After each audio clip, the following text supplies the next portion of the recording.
Ladies and gentlemen, boys and girls, winners, grinners, and incalculable sinners, welcome along to the Joe Spivey YouTube channel, where we discuss books and little else.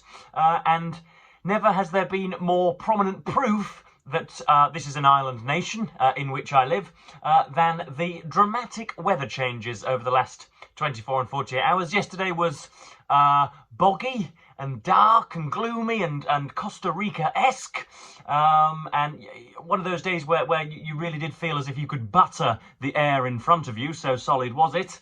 And yet today it is entirely and completely different. Autumn/winter has properly arrived. It was 24 to 25 degrees yesterday, but it was siling down, and today it is perfect chromatically and visually. It's gorgeous to look upon outside, and yet the multinational corporations in my pocket tell me that it's only 11 or 12 degrees, which means that I can wear my fancy jackets again.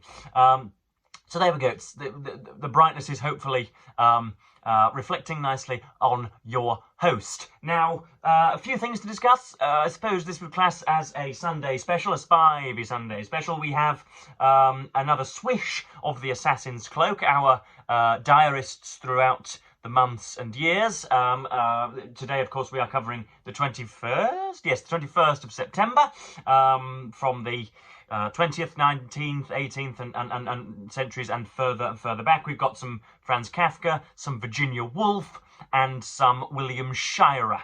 So there we go. We have some. We have all sorts for you to cling on to. So please do hang around. But first of all, I want to talk about emailing and general contact.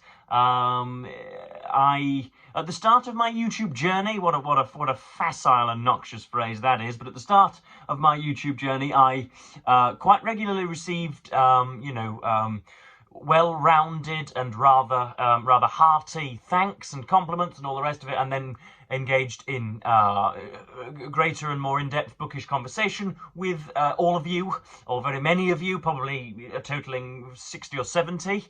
And yet that has slowly ceased over the last 6 months. Maybe that's because I've become more vitriolic in my pronouncements. Maybe that's because my content, again, to use the noxious phrase, has become slightly less bookish. I do not know, but no matter what, or for reasons unbeknownst to myself and all of the Pakistani monitors of my channel, I am getting less emails, and so I want to know why that is. And I want to this morning implore you, IMPLORE, I want to implore you to email me and to Instagram me, to inbox me on Instagram. Both addresses are down there, both my email and my Instagram are down there. If you are 56 in the Yukon reading a biography of Napoleon Bonaparte, I want to hear from you and what you are thinking about that book. If you are 17 and from Portugal reading Sally Rooney, I also want to hear about that. If you are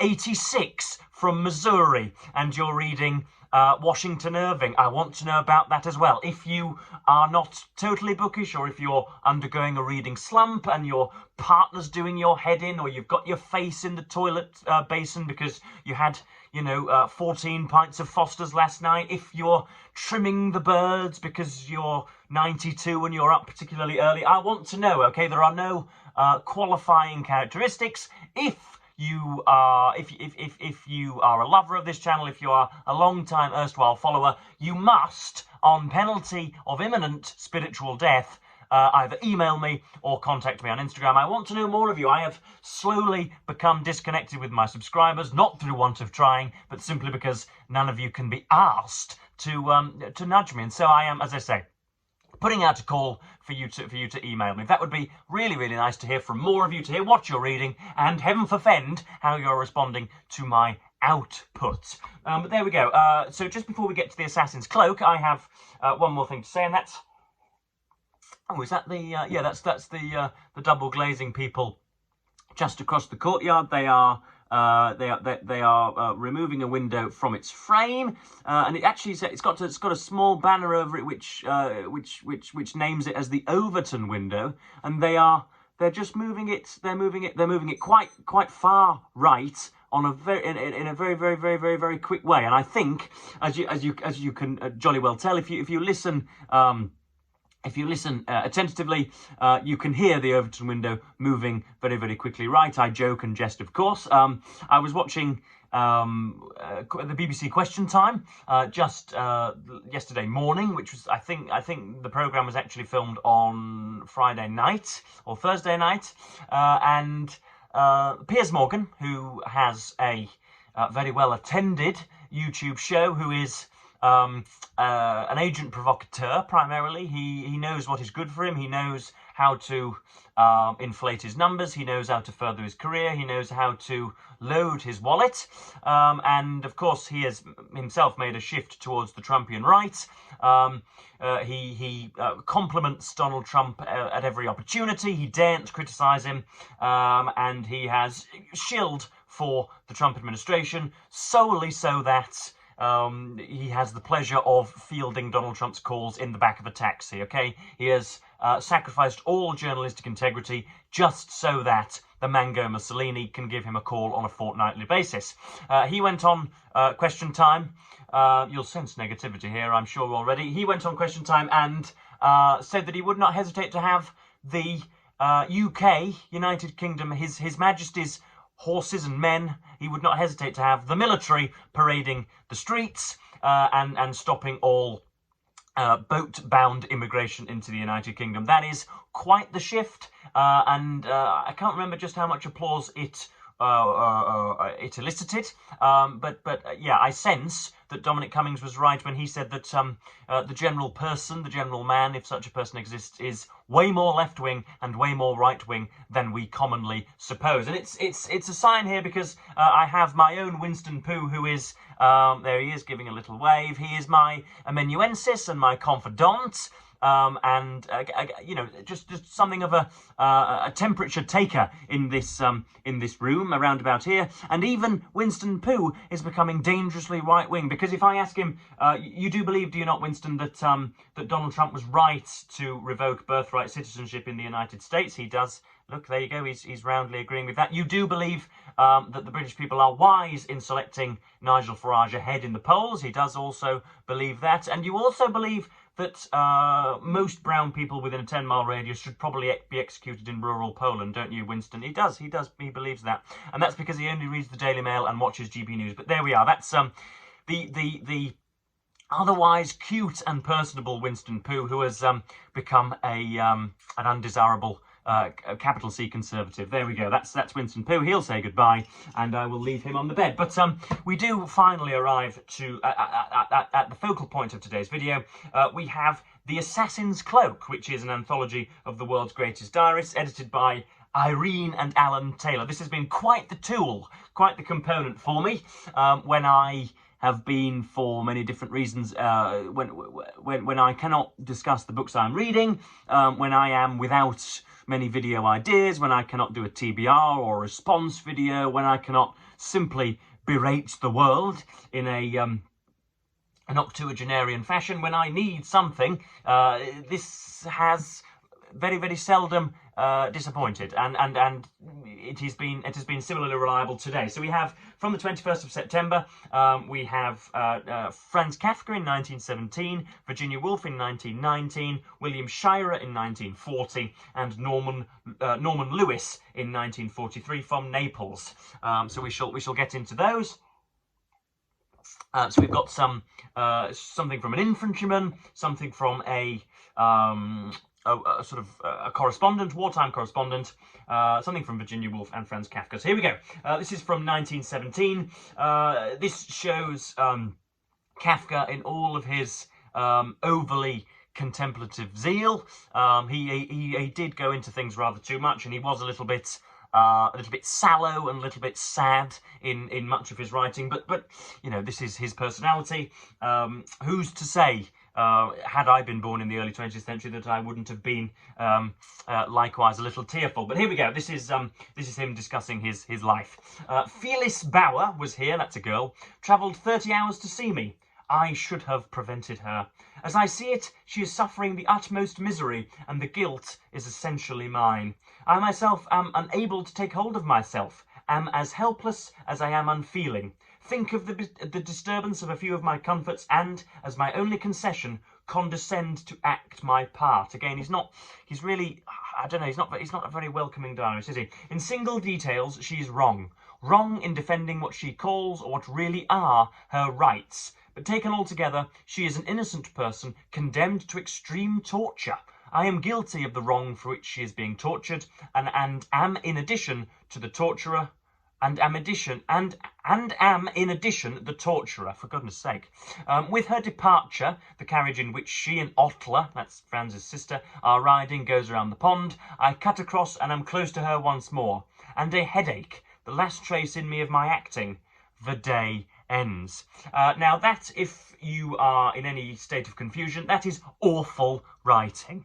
I don't know whether you need any more instruction on that. I know that Kafka basically wrote one or two decent things, and I happen to believe that much of his reputation rests on the moribundity of our century. In other words, if things were going well nowadays, if GDP per capita were up, if Western economies relied on 7 or 8 or 9% annual growth, then Franz Kafka would have absolutely nothing to do with our culture.